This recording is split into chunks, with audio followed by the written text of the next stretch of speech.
Welcome to the Deep Dive. We're your shortcut to getting well informed on the big topics. Today we are really getting into the weeds on environmental leadership, specifically what it takes to get a CDP A grade. And here's something pretty striking to kick us off. Less than 2% of the, 24,000 companies worldwide that participate in CDP actually hit that top level. It's a huge deal, and it really means something. So our mission today is to unpack the strategies behind earning that A grade. We'll be looking especially at what this means for the logistics and supply chain sector. We're going to focus on the essentials: solid third-party verification, setting those ambitious science-based targets, and having a smart multi-year plan to get there. Whether you're deep in the industry, navigating all the complex rules, or maybe you're just really curious about how companies actually lead on sustainability, well, this deep dive is for you. We promise practical insights, maybe some aha moments, and we'll try not to bury you in jargon. Let's jump in. Okay, so when we talk about a CDP A grade, it sounds like just another score. But it's obviously more than that, right? What's the real weight behind it?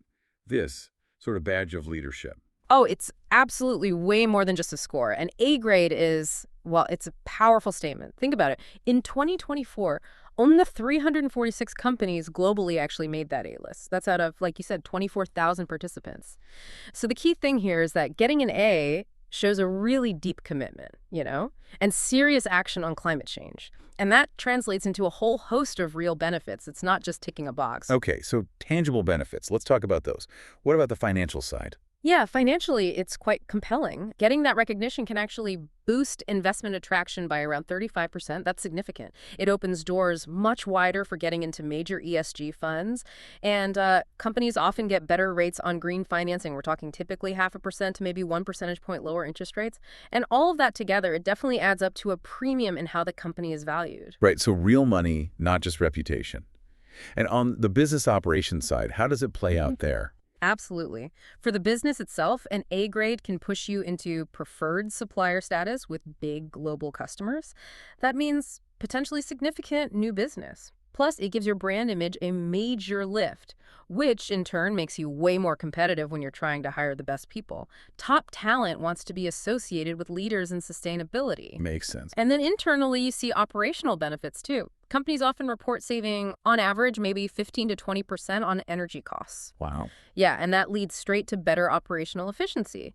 The whole process of aiming for an A forces you to develop smarter risk management systems, and it really pushes your innovation capabilities because you're constantly looking for better, more sustainable ways to do things. That's really interesting. So the big takeaway seems to be being an environmental leader isn't just a nice thing anymore. It's actually a driver for better finances, stronger operations, and, a real competitive advantage. Critical stuff for any company thinking long-term and for your organization to really succeed. Okay, let's switch gears a bit. Let's talk about something that's becoming, absolutely essential if you're aiming for those higher CDP scores. Third-party verification. You mentioned it's not even optional from 2025, right? It's required. That's right. A really critical shift. Verification is fundamentally the core of reliability for the emissions data you report. It's what gives investors, customers, even regulators that external confidence that your environmental claims are accurate, solid, and trustworthy. Without it, your data just lacks that necessary proof. So if you're in logistics, say a 2PL company, are there specific verification standards you should be focusing on? Which ones really matter for this sector? Good question, because choosing the right standard is important. CDP recognizes several main ones. There's ISO 14063, let me say that clearly, ISO 14064-3, that's a big international standard for GHG verification, very widely recognized. Then you have ISA 3000, ISAE 3000. Accounting firms tend to like this one. It covers broader ESG reporting. For industries that are more carbon heavy, ISA 3410, ISAE 3410 is more specialized for GHG verification. And AA1000 AS is another, focus more on sustainability reporting with a strong emphasis on stakeholders. Okay, quite a few options there. Yes, but the one that's really worth highlighting for logistics and transport is ISO 14083.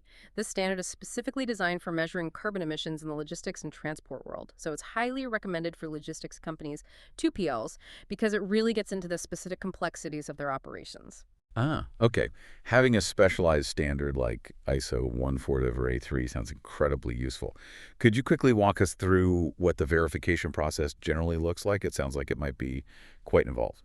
It is structured typically in 3 main phases. Phase 1 is preparation. You really want to start this maybe 3 months before you submit. This is where you pick your verification agency, you carefully define the scope, scope 1, 2, and the tricky scope 3 emissions, and you get all your internal data and documents ready. Okay, phase 1, preparation. Right. Phase 2 is the execution. This might take 1 or 2 months. The agency digs into your documents, they do site visits, they sample your data. If they find issues, this is where you address them, make corrections. And finally, phase 3 is completion. This is shorter, maybe 2 weeks. They issue their final verification opinion, and you get everything ready to submit to CDP. Got it. Prep, execute, complete.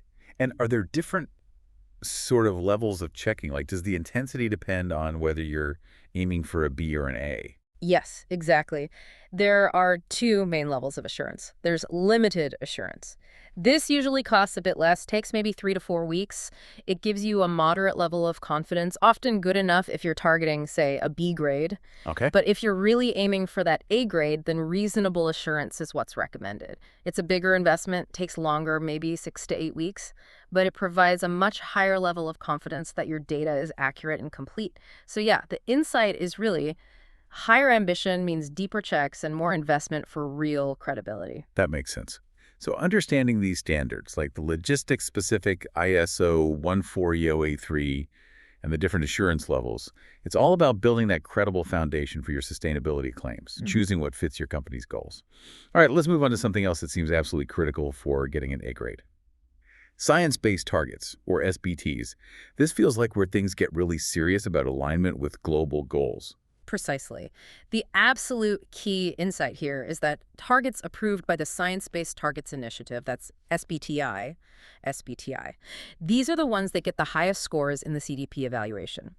It's CDP basically saying, we value ambitious commitments backed by climate science, commitments that genuinely help limit global warming to 1.5 degrees Celsius. Okay, so if a company wants to set these SBTs, what's the process? It sounds like a pretty big deal. It is a significant undertaking, and there's a clear 5-step process. First is commit. You submit a formal commitment letter to SBTI, promising to set a target within 24 months, and you announce that publicly. Step 1, commit. Step 2 is develop. This is where the real work happens. You pick a base year, you choose your reduction pathways, like maybe an absolute cut of over 4.2% each year for the 1.5-degree goal, or perhaps an intensity reduction over 7% per year. And crucially, if your Scope 3 emissions make up 40% or more of your total footprint, which is common logistics setting, ambitious Scope 3 targets is mandatory. That 40% threshold again. Right. Important. Okay, what's next? Step 3 is submit. You send your proposed target to SBTI. You pay for the technical review that usually takes around 30 to 60 days, and you answer any questions they have. Step 4 is communicate. Once SBTI approves your target, you announce it publicly, tell your stakeholders, make sure it's clear in your CDP reporting. Right, get the word out. And finally, step 5 is disclose. This means you report on your progress every year, and you have to review and potentially update your targets every 5 years to keep them ambitious and relevant. It's an ongoing commitment. That's a really clear roadmap. Could you give us some real-world examples? What do these excellent cases for SBTs look like in the logistics and transport sector specifically? Sure. We see some strong examples in the industry, things like committing to improve transport unit intensity, so moving more goods per ton of CO2 emitted by, say, 30% by 2030. Another common goal is transitioning a large chunk of the vehicle fleet, maybe 50%, to electric or hydrogen by a set date. Fleet transition, okay. Yeah. Also, actively expanding modal shift, getting freight off trucks and onto more efficient rail or sea transport, that can have a big impact. And a really ambitious one we're starting to see more is aiming for carbon neutrality in the last mile of delivery. These are the kinds of specific, measurable actions that demonstrate real progress. Those examples really help. It shows how you turn broad goals into concrete operational changes. Changing trucks, changing routes, rethinking the whole system. That's how you show leadership with real impact. Okay, so we've talked about verification and SBTs. Let's say a company is starting lower down, maybe at a D grade. How do they systematically climb up? What's the strategic path to an A? That's the journey many companies are on. We can think about it as a kind of 3-year grade ascent strategy. Year 1 is about building the foundation, moving from a D to a C grade. This means getting the basics right. Establishing clear governance for climate issues, setting up reliable data collection, identifying your key risks, and setting some initial targets. The main tasks here are building that first carbon inventory and putting together a team to handle the CDP response. The investment here is usually moderate to start. Okay, year 1, foundation. Then what? Year 2 is about enhancement, aiming to get from C to B. Now you're focusing on more advanced management. This means integrated systems, measuring more of your Scope 3 emissions, actually doing that third-party verification we talked about, and making your quantitative targets more sophisticated. Key tasks often involve adopting digital platforms for better data management and maybe starting some supply chain engagement programs. The investment generally needs to increase here. Right, stepping it up. Yeah. And year 3? Year 3 is the push for leadership. Going from B to A. This is where you really cement your position. It involves getting that SBTi approval for your targets, developing serious plans for 100% renewable energy use, adopting innovative green technologies, and really driving efforts towards carbon neutrality across your supply chain. This final phase usually requires the most significant investment and effort. That's a very logical progression, foundation enhancement leadership. But you mentioned earlier there are also essential criteria, things you absolutely have to meet regardless of your score. Tell us more about those, especially for the A-list. Yes, these are crucial, and CDP has made them even stricter for 2025. They act like gatekeepers. Even if you score highly elsewhere, failing these can cap your grade. For an A grade specifically, you absolutely must have an SBT, that's SBT, or an equivalent ambitious target approved by SBTi. That's non-negotiable. You also need third-party verification covering 70% or more of your Scope 3 emissions. That's a high bar. 70% of Scope 3. Yeah, it shows real commitment to understanding your full value chain impact. Then you need full implementation of the TCFD recommendations, TCFD, the Task Force on Climate-Related Financial Disclosures. This means properly addressing climate risks and opportunities in your financial reporting. And finally, you must conduct a 1.5-degree scenario analysis to understand future climate impacts on your business, and you need to publicly disclose your company's climate transition plan. Okay, so the insight is these are hard requirements or your critical checkpoints for reaching A grade. It gives you a clear checklist, SBTi approval, 70%, Scope 3 verification, TCFD, scenario analysis, public plan, essential hurdles to clear. That roadmap to A is super helpful. But what about going even further, beyond just hitting the A grade mark? What are the truly cutting-edge companies doing to lead the pack in sustainability? That's moving into the beyond compliance space, where real innovation happens. We're seeing some fascinating approaches. One is using digital twin technology, basically creating a virtual replica of your operations to simulate carbon emissions in real time. This allows for powerful what-if scenario planning and predictive management. Imagine optimizing delivery routes for emissions on the fly. A digital replica. Interesting. What else? Another is blockchain-based carbon tracking, using blockchain to create a transparent, unchangeable record of carbon emissions across the entire supply chain. This builds trust and can even enable things like reliable carbon credit trading platforms. Then there's AI-based optimization, using machine learning algorithms to get incredibly accurate predictions of emissions, automatically spot anomalies, and even figure out the absolute optimal ways to reduce emissions, potentially finding pathways humans might miss. AI finding the best path. Okay. And finally, there's a growing focus on nature-based solutions. This involves things like investing in projects that absorb carbon, like forests, boosting biodiversity, implementing circular economy models to reduce waste, and collaborating deeply with communities on environmental projects. The idea here is leveraging technology and nature itself for really systemic change, not just small tweaks. Those are some seriously advanced strategies. Can you point to any companies that are actually doing this kind of thing? Who are the benchmarks setting the pace? Sure, connecting this to real companies helps. Look at Microsoft. They have that incredibly bold goal, carbon negative by 2030. They've backed it with a $1 billion climate innovation fund. They're doing detailed carbon accounting across their whole supply chain, and even have an internal price on carbon, charging themselves $15 per ton of CO2. $15 a ton internally. Wow. Exactly. Then you have someone like Unilever. They're aiming for net zero across their value chain by 2039. They're doing things like putting carbon labels on products so consumers can see the impact, investing heavily in regenerative agriculture to restore soil health, and they've also got a dedicated $1 billion climate and nature fund. Those examples really paint a picture of the future, don't they? Yeah. It shows what's possible when companies think really big and integrate technology. It's not just about hitting targets. It's about redefining what leadership looks like. So we've established that getting an A grade and staying there isn't a one-off task. It's clearly an ongoing effort. How do companies actually sustain this year after year? And, importantly, how do they make sure the significant investment required is actually paying off? What's the ROI? You're right, it's definitely a continuous journey. Sustaining it requires a really systematic approach to monitoring and improvement. Many leading companies use multi-level KPI dashboards. Think of it like this. Level 1 is for the executives. It tracks the big picture CDP grade trends, progress towards major goals, how they stack up against competitors, key climate risks. And the whole view? Exactly.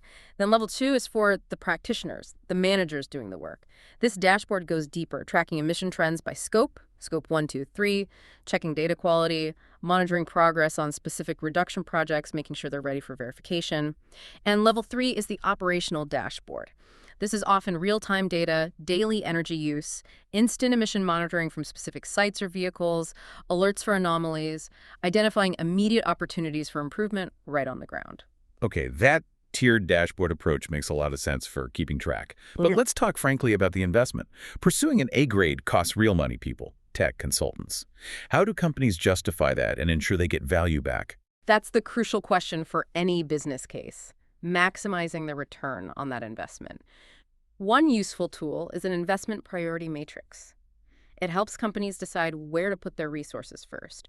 You might prioritize foundational things like setting clear policies and governance structures early on as they have a high impact for relatively lower cost.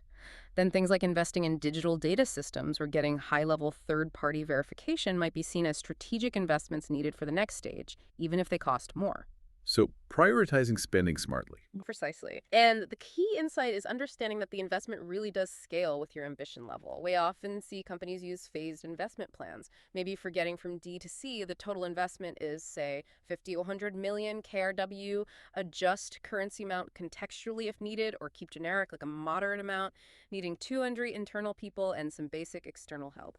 To get from C to B, maybe it's double that, needing 4 to 5 internal staff, more sophisticated systems, specialized consultants. And for that final push from B to A, it could be 200, 300 million KRW adjust contextually or more, requiring a dedicated team of 5-10 people and comprehensive external solutions. But these investments are planned to deliver returns through energy savings, attracting investment, winning business, often within 1 to 3 years. It shows sustainability really can be a smart business strategy. Right. So these tools, the dashboards, the matrix, the phased plans, they help you track progress, keep data solid, and ultimately ensure that every dollar or euro or pound invested in sustainability actually delivers measurable value back to your organization. It's strategic. Well, we have certainly covered a lot of ground today. From understanding the real value of that CDP A grade to the absolute necessity of verification, the power of SBTs, and that strategic roadmap for improvement, it's really clear, isn't it, that reaching this top tier is a serious journey. It takes systematic work, continuous effort, and genuine buy-in across the whole company. And the keys to success really seem to boil down to a few core things. Strong leadership from the top, getting everyone involved company-wide, being driven by good data, always looking to improve, and, well, being open to new, innovative ideas. So as you, our listener, reflect on everything we've discussed today, especially thinking about logistics and supply chains, maybe consider this final thought. CDP isn't just about getting graded. It's really fundamental to building a resilient, sustainable future for your company. Thinking about all the steps, the strategies, the cutting-edge tech, where in your operations could be the next frontier? Where could you pioneer towards carbon neutrality or truly sustainable logistics? Something to think about. We really hope this deep dive has given you valuable insights and maybe sparked some ideas for your own role or your organization. Thanks so much for joining us.